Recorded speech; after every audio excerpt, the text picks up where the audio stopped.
I honestly don't know how I feel about manifestation. Sometimes I think it's totally real and that I manifested my dream partner, my dream career, my dream lifestyle. Other times I think it's complete bullshit and that I just worked really, really hard to get all of those things. But regardless of how I feel, one thing I'm always certain about is that I can manifest my dream body. You can too. And I'm going to tell you exactly how I'm going to do it this year.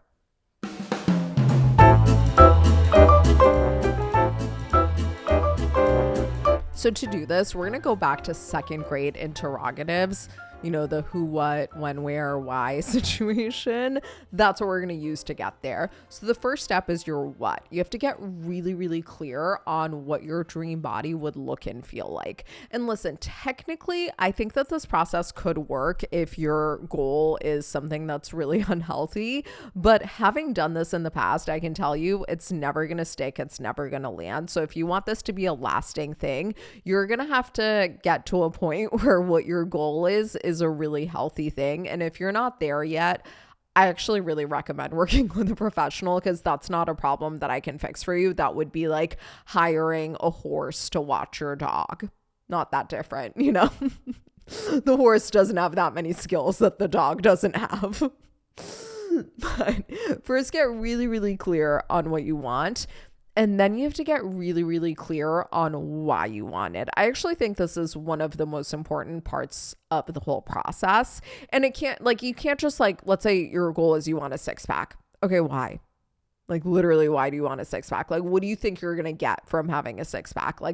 I'm not saying there's anything wrong with wanting a six pack. I have a lot of aesthetic goals for my body.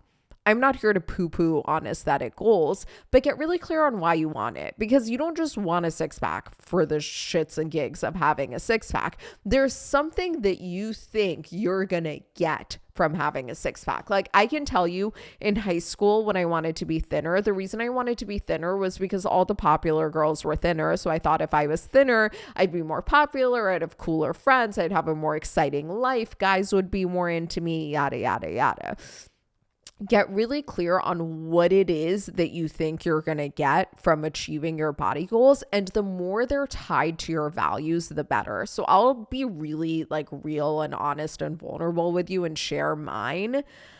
I think that when I achieve my dream body, I'll have an easier time showing up on camera and I'll reach more people because I've really seen that to be the case, which can help me achieve my ultimate purpose for being on this planet, which I think is to make people feel like they're a part of it. They're not on the outskirts of life, outskirts of society, they're a part of it. You know what I mean by that? It's something Ozzy and I always say about Sam. If we're, let's say, doing something and Sam's not with us, she'll always run over to us and Ozzy's like, oh, she wants to be a part of it. I want to be a part of it. I want to be a part of society and I want to make other people feel like they're a part of it. And in order to do that I have to show the fuck up. And I think I have a far easier time showing up and I'm far more productive when I feel better about my body. And when my body is more aesthetically pleasing, I reach more people, which is fucked up, but that's not my fault. That's your fault. I'm just kidding. That is society's fault though. So now that we've gotten clear on the what and the why, we're going to tackle the how. And this is why I say that I think you can manifest your dream body. Regardless of how I feel about manifestation for anything else, you can literally, I think your dream body is one of, if not the only scenario where the two cheesy manifestation, law of attraction things totally work. Number one, visualization, and number two, acting like you already have it. So let me explain what I mean by that. Number one, I think it's really, really helpful to visualize yourself in your ideal body, in your dream body. In fact, I, growing up, was always not overweight, but I was definitely towards the top half of the BMI range. And then I got real, real thin. And I had an eating disorder, to be clear. Well, at some point I developed an eating disorder, but like I would have had an eating disorder far sooner. I was not above having an eating disorder. In fact, I tried in the 7th grade, I tried to make myself throw up, but I like wasn't successful at it. So you know what I mean? The effort was already there.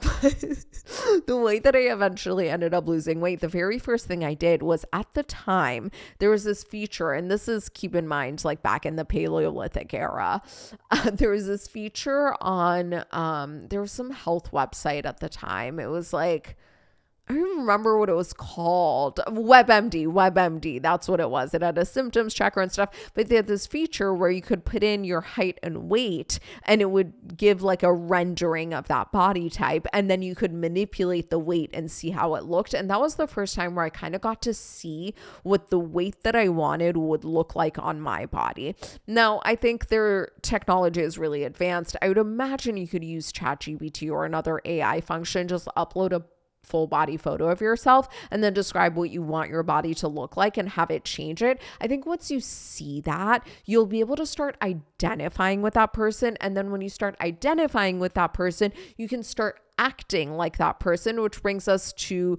the next thing, which is act as if you already have your dream body. What would you be doing if you already had your dream body? Now, let me go back to why I think this works for this, but not other features. For example, if let's say you want to manifest $1 million, like what would you be doing if you already had $1 million? Well, you like would probably be spending a little more freely. Do I think you should do that? Fuck no. No, that's a terrible idea. Don't spend like you have $1 million if you don't have $1 million. I don't care what anyone says. I'm sorry. I don't believe that spending like you have $1 million when you don't have it is going to make the universe give you $1 million. Like, trust me, as someone who's had credit card debt before, I don't think that's how it works. And ask anyone else with credit card debt. I don't think that money just magically came into their bank account because they started doing it. Or even in a relationship, right? Let's say you're single and you really want a partner. Okay, like what types of things would you be doing in a relationship? I bet you wouldn't be going on first dates. So that sounds like a terrible plan, right? Unless you want a relationship where there's a lot of infidelity, I don't think that plan is going to work for you too well. On the other hand, when you start acting like you actually have your dream body, it's all going to fall into place. And let me explain why. But before I do that, let me just touch on like the rest of the interrogatives. The who, you already know, it's you, bitch, right? It's me. Like we got that one. The when and the where, I actually think are really helpful tools for like scheduling things like workouts, right? Like if like, let's say if you already had your dream body, you'd probably be working out. Like you probably would be working out. Like you'd be the type of person who works out. Then scheduling when and where you're going to do that is just going to help you actually act on it.